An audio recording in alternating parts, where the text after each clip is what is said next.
Welcome, welcome everyone. It is 1:00 on the dot here at Elektra Health.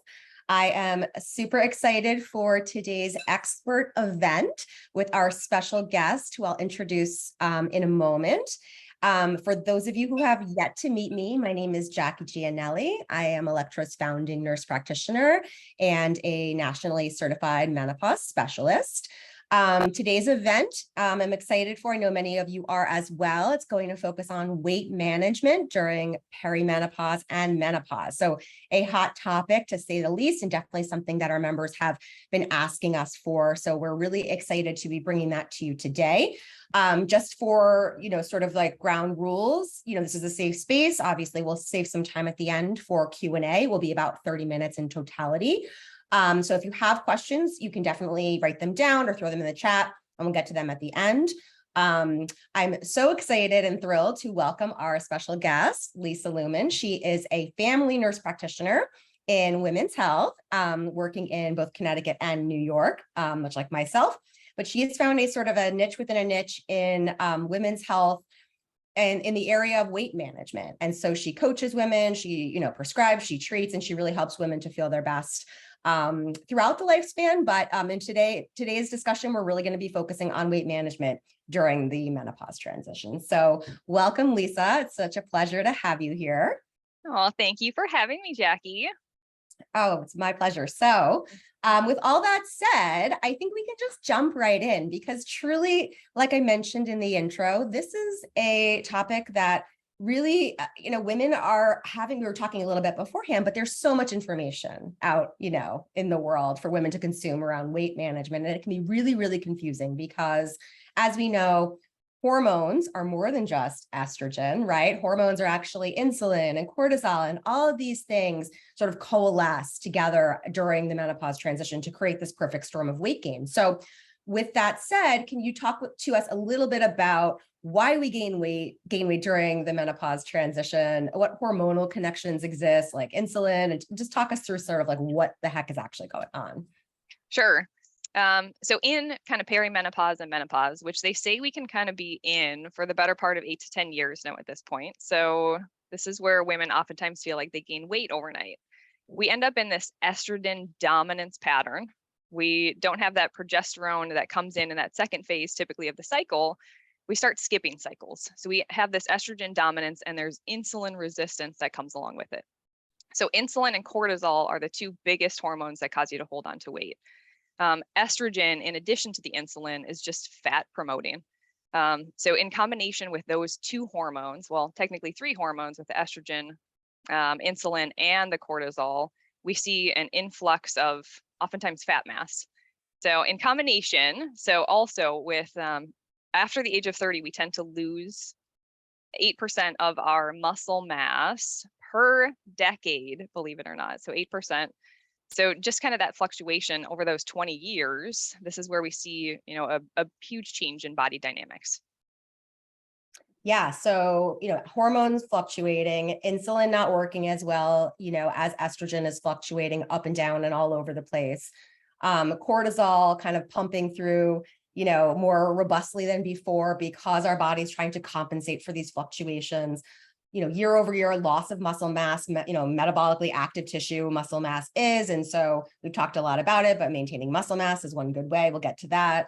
And also some of these things I think are happening before we even realize they're happening. And so weight gets gained, and we turn around and we're like, but I didn't do anything different. And it's like, you didn't, but things are happening. And so I think it's really important that we even start this conversation, and for women in their 30s, so that they can anticipate these changes and really hedge against them with, what we'll talk about next, which is, like anyone knows, I could give you all the medications in the world. I could give you all the hormone replacement in the world. But if you don't do those fundamental lifestyle, diet, exercise, pillars that we talk about so much here at Elektra, none of this is going to be, sustainable at the least, or, we're never going to reach our goals. But the truth is that we should probably, be kind to ourselves during this phase of life too, because our goal, what we imagine or what we'd like to be, is probably, something that needs to have a little bit of flexibility around how we think about it. Right. So yeah, why don't you absolutely. talk through some of that stuff? Like what can we do from a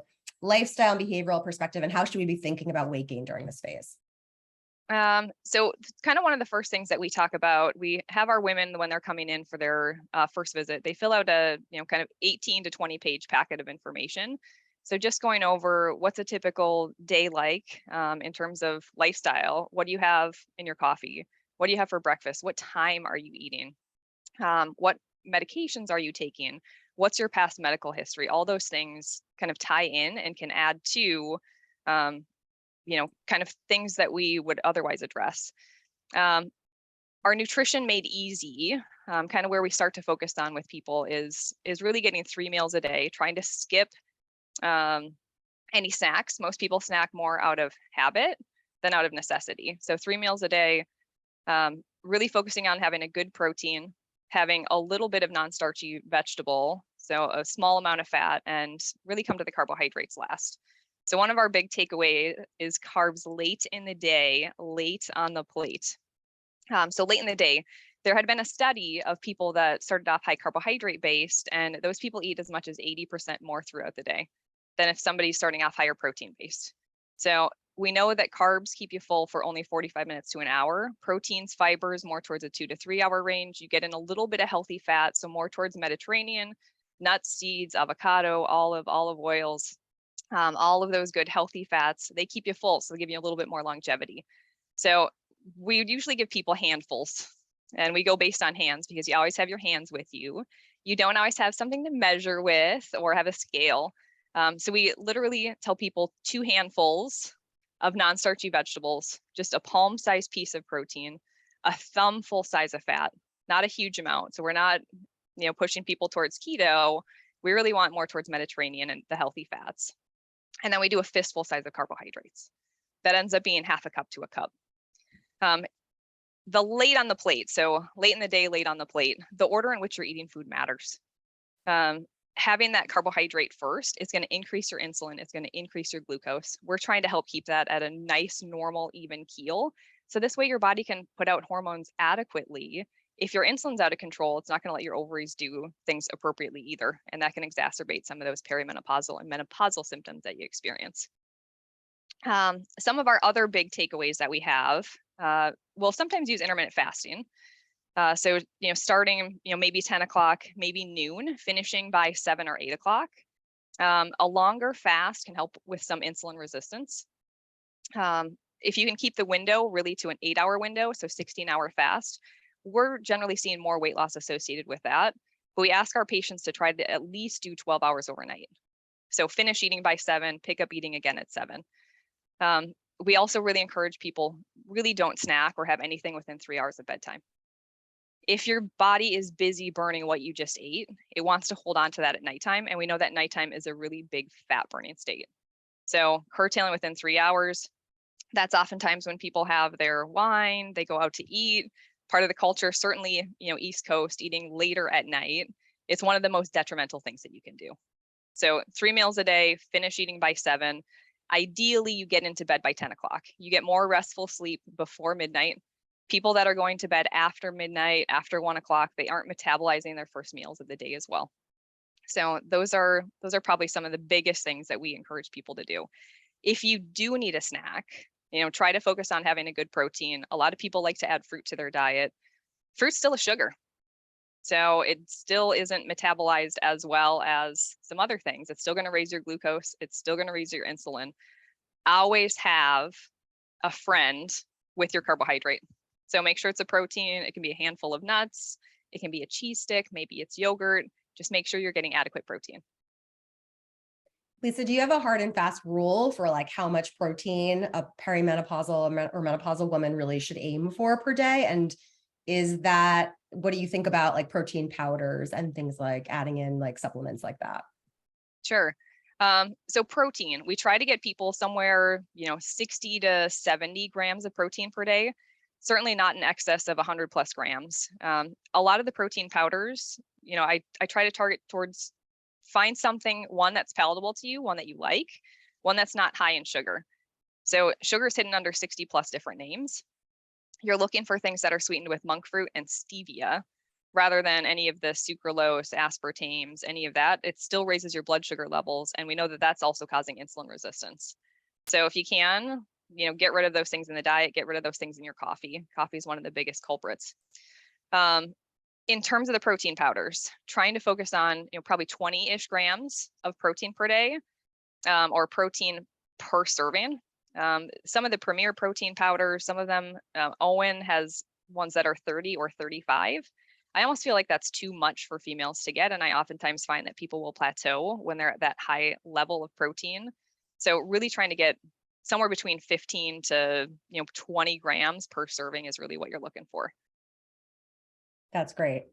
Yeah, and to your point about sleep too, I mean, we know that sleep is one of the biggest issues for women in perimenopause, and disrupted sleep, insomnia has so many trickle down effects. And I was told by an obesity medicine specialist that losing an hour of REM sleep is the equivalent of like half an hour of caloric burn at the gym.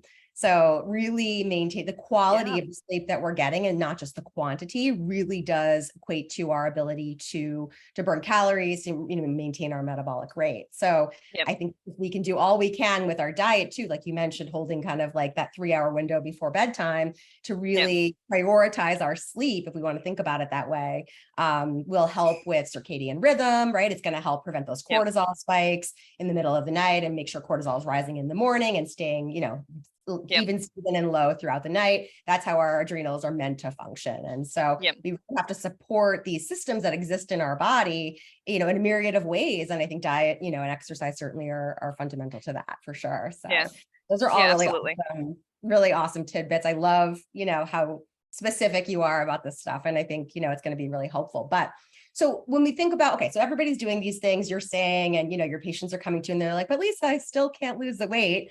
At what point do you say, okay, it's time to think about some medications, or when do you bring medications into the conversation, and what medications exist out there today? And how do we get them? Sure. So one of the things that we, kind of focus on, we usually do a lab panel. If patients have had it within the last year, we will usually accept that. But one of the ones that we really focus on is, what's your fasting insulin? What's your A1C level? In the perimenopause and menopause phase, a lot of times I'll put patients on metformin, even if their A1C is quote unquote in a normal range. So 5.7 to 6.4 for, if people want to go back and look, is really pre-diabetic. So you have some insulin resistance that's going on for sure. Even, beyond 5, some of the studies will say that there's some insulin resistance. So a lot of our perimenopausal women will just use metformin, which is typically for type 2 diabetes, polycystic ovarian syndrome. It works by insulin sensitizing, reducing the amount of blood sugar your body naturally makes, and it just helps your body not fight itself. So that's one that we'll oftentimes start off with. Sometimes even in the first visit or within the first couple of months, if people aren't shifting or losing weight like we'd expect them to do, that's oftentimes when we'll start having the conversation. It's not my goal for people to be on something for the long term, and that's one of the concerns with the medications that we use. Probably one of the more common ones, or the ones that are probably most efficacious. So Qsymia is a combination of phentermine and Topamax. Phentermine is going to be an appetite suppressant, boosting metabolism. Topamax is technically off-label. It works for seizures and migraines. But we also know that there's weight loss with it. There's not necessarily studies about weight loss because that's off-label, but we know that it helps curb cravings and it suppresses appetite, and it can alter the taste of food. So something that tastes sweet, or a lot of times I will hear patients say if they have a lot of bubbly or if they have soda, that's a medication that I'll sometimes use. It just takes away the pleasure that people get out of it. So, they're not really seeking it out anymore. So that one is really around 15 pounds over the course of a year, maybe slightly less. So if you think about that, that's only a pound per month or a little bit over. A lot of people can do that on their own without any medication. Some of the other more effective medications that people, are really seeking out right now are the injectables. So things like Ozempic, Wegovy, which there's been really a national shortage recently because it's been so popular from these TikTokers and influencers. And there's a new family that's out that's a combination of those Wegovy, Ozempic, and there's an extra component to it. So it's right now called Manjaro. Mounjaro is technically for type 2 diabetes, but we're seeing more weight loss associated with this particular medication. We're expecting that there will be a weight loss version of it that'll come out sometime in the next year or two. It's just not ready yet. So they're seeing kind of 15 to 20% there. The Ozempic and the Wegovy's is kind of 12 to 15% right now. So, but the way that those ones work is they delay gastric emptying, they keep you full longer, they work on one of the hunger hormones to suppress appetite, and they help insulin sensitize. So it's a good medication. So people have been really, really happy with them. Are these medications that people, once they start, they have to stay on them for life, or can people kind of use them to lose some weight, do some, lifestyle and behavioral adjustments, kind of get into a new pattern of, thinking about food and exercise and then come off at some point? Or are you like on this for life? So my goal is not to keep people on it for life by any means. With the Ozempic, so there are medications that are approved for diabetes. There are ones that are approved for weight loss. For diabetics, a lot of them aren't coming off these medications. So we don't have the long-term studies per se on like the Ozempics or the Victozas. Saxenda, which is a daily injectable, versus the Wegovy, which is weekly. We have more data on the Saxenda. The Wegovy's only been out for 16 months, so we don't have long-term studies yet on what it's going to look like for people coming off those medications.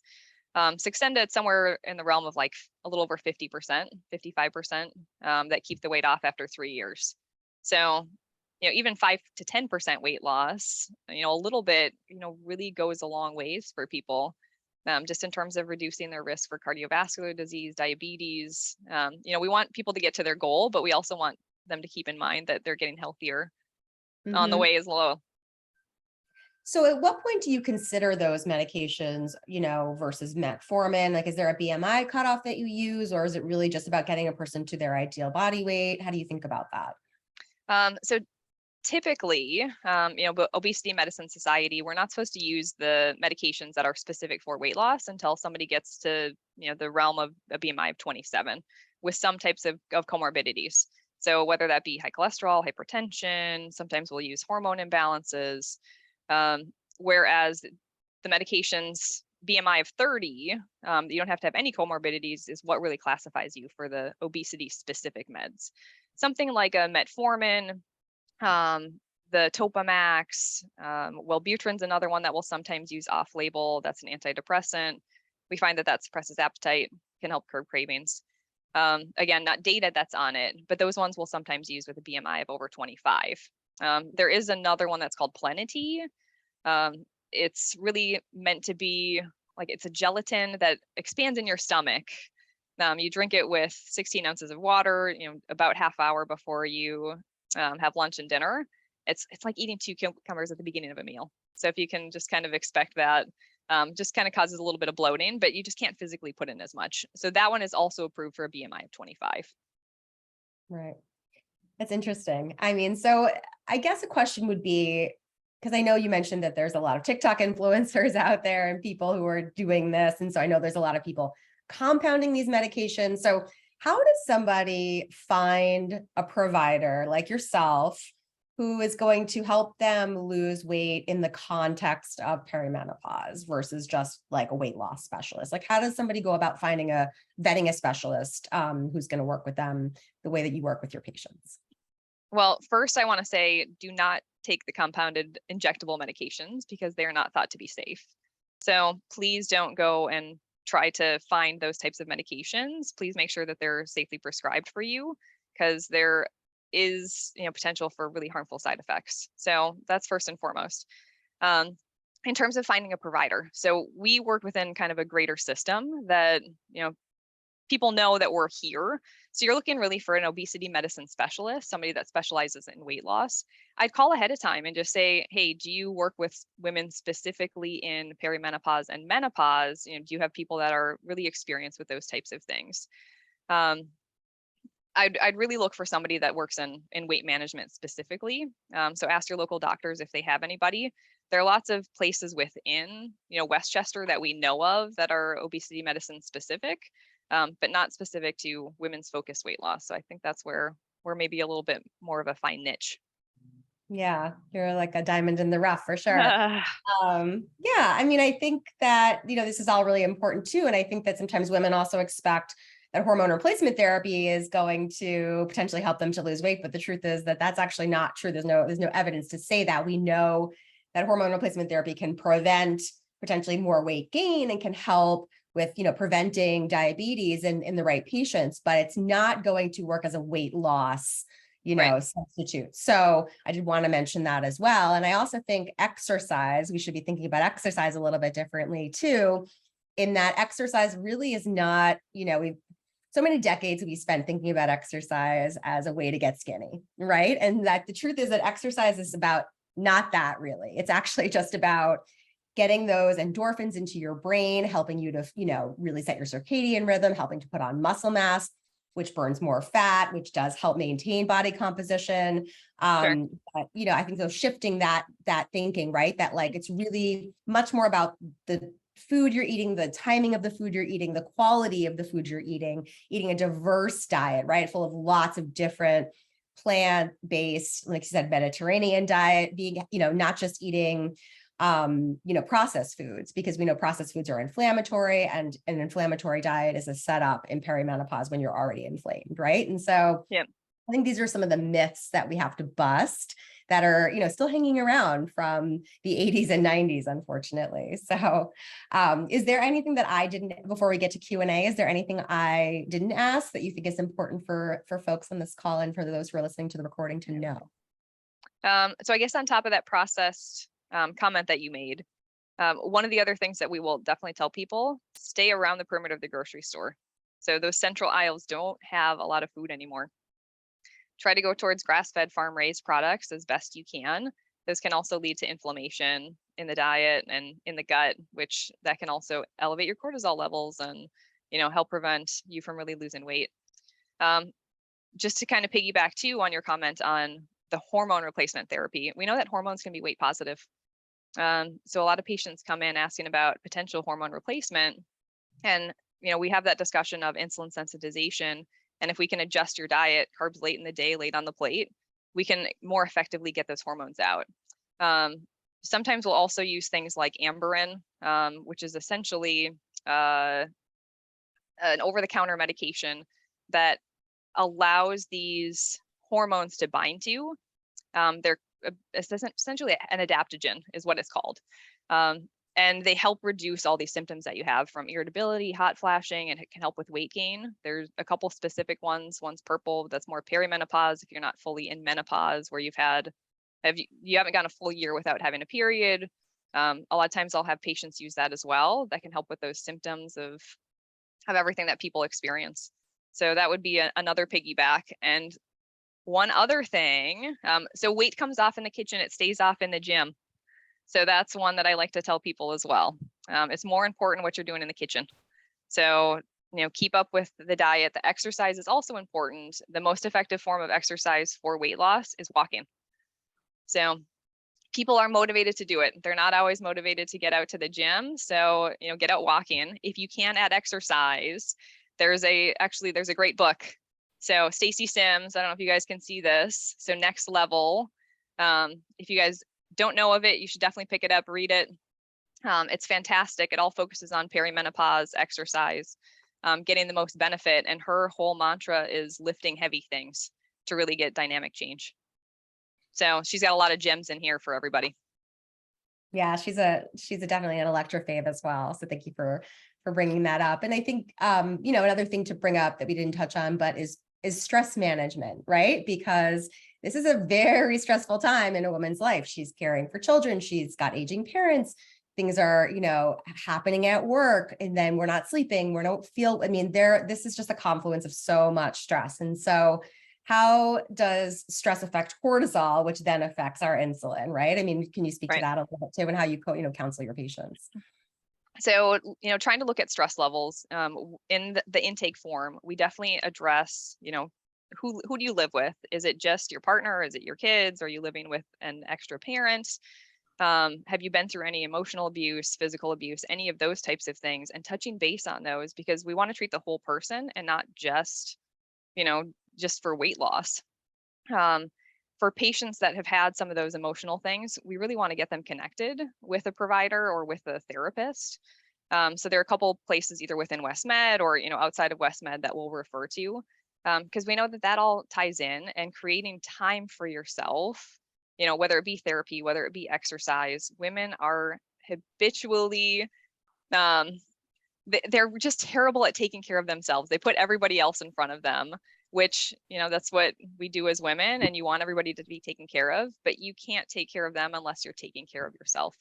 And I know that's easier said than done, but we got to address those things. So therapy is one thing. Sometimes guided imagery will give patients some information on that. There's lots of great YouTube videos. There's an app that's called Calm, things that can walk you through these things. Meditation, deep breathing. So even like alternate nostril breathing, if you don't have a lot of time, that can help reduce cortisol levels. Breathing in for 4, holding for 7, breathe out for 8. It's something that you can do while you're sitting in a work meeting. If you're getting irritated, agitated, nobody knows you're doing it. Just all ways that we can touch base on helping reduce those cortisol levels.